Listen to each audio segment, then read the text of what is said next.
Right, well, that is the 4-hour train ride nearly coming to an end. We did have a little breakdown at Colchester, but we are nearly there. The chap who owns the Land Rover is picking me up in it, which is always a good sign.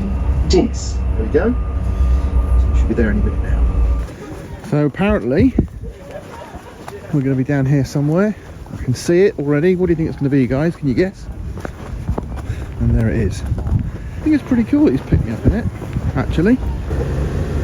So we're in the truck, and it's been about a half an hour drive, to be fair, so I'm getting a very good test drive. And she's tired, but I think she's honest. I hope she's honest. Yeah. But yeah, a little bit worn out here and there, but the bones are in the cab anyway, and it's running nicely. I'm not seeing it overheat at all. It's fairly quiet. So yeah, we'll 3/4 of a tank of fuel in. Love it. So yeah, what we'll do is when we get there, I'll have a quick look round, check everything's in order, and yeah, so far so good. Right, well, we're back at base. So Fraser, would you believe, has driven me here.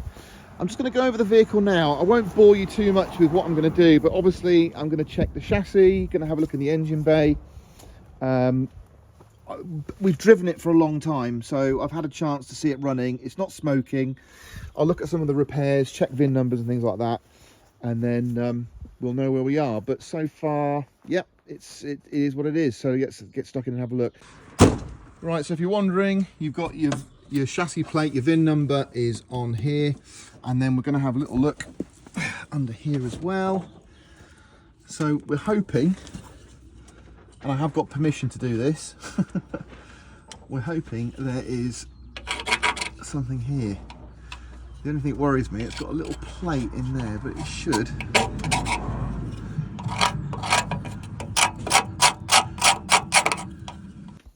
We're going to go at it a bit more. You can see there are some numbers in there. There's a 7 and a 5.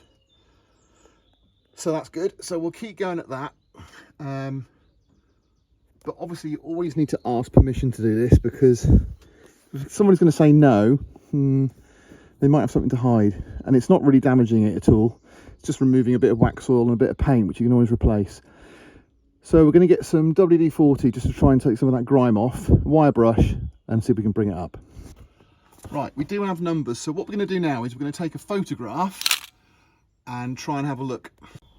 Now, if you're trying to get 2 out of 3, you can always go to this one here as well. So this is only on 300 TDI and later. You don't get this on earlier vehicles, and they are swappable about, so they're not great, but it's always good to have a bit of reassurance. And that is 23615, yeah? Yeah, same as here. So that is matching the VIN, that matches the engine bay, and it matches our Neanderthal print on the chassis number. It's always nice doing a deal with an enthusiast, isn't it? So Fraser's going to be doing some work on his Range Rover, and part of the deal is me being kind to him with parts. So there you go. Okay, we've done a little bit of driving, still got an hour to go, so I'm going to put some of this Forte in. Now, I do this every time I buy a diesel project vehicle. We've got the turbo cleaner, we've got injector cleaner, and we've got the oil fortifier, which is brilliant for high mileage engines like this one. So I'm going to get these chucked in now.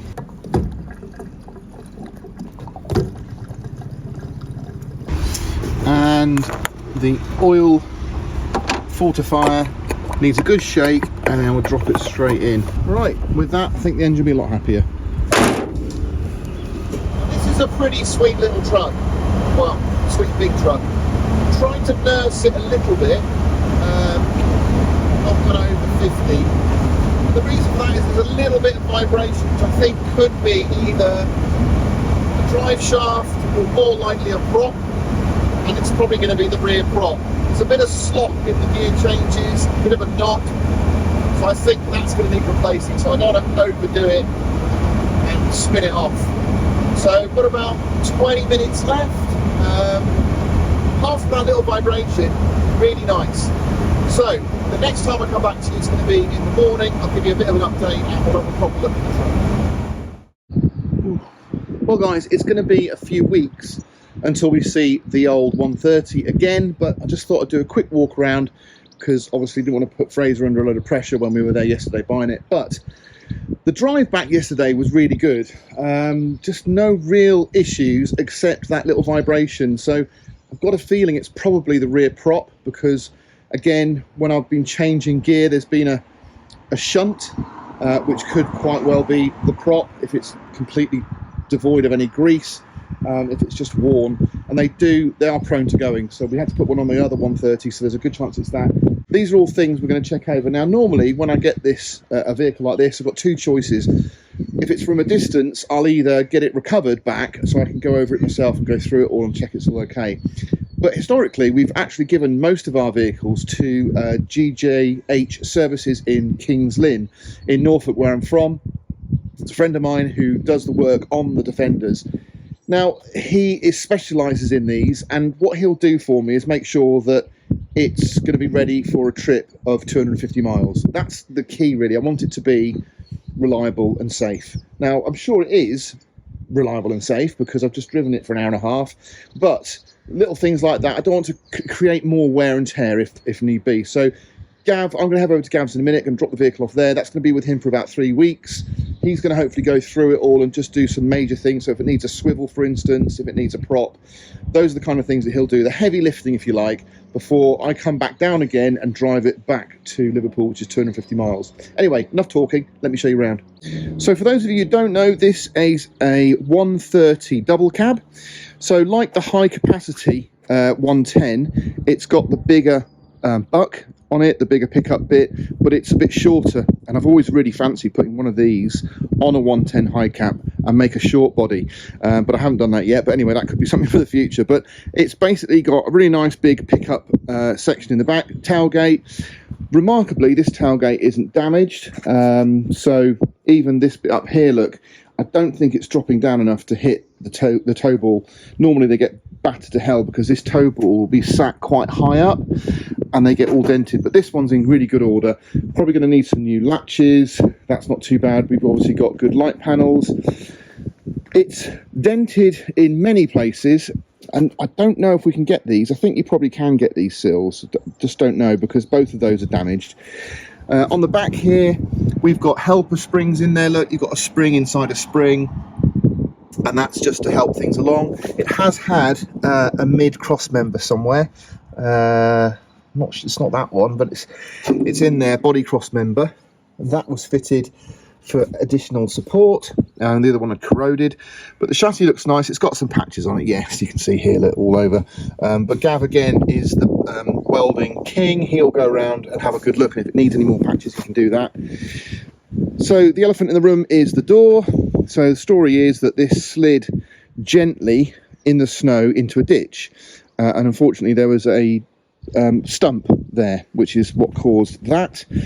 And that was caused getting it out, because that they pulled it out from the back, and that got caught on the stump as well, which is a shame. But as far as I can see, worst case scenario, it's a whole wing assembly, because this has been damaged, and this and this. It's quite expensive, but it's an easy part to fit. It'll just bolt straight on. Now, we do these as a whole unit, so that isn't the end of the world. We can put that on, and we were thinking of possibly putting a full cage on it, and that would mean taking the wings off anyway, so that's not more work. So it's a rear door, wing assembly at the front. Obviously the bumper's got to go. We've got big ideas for this truck.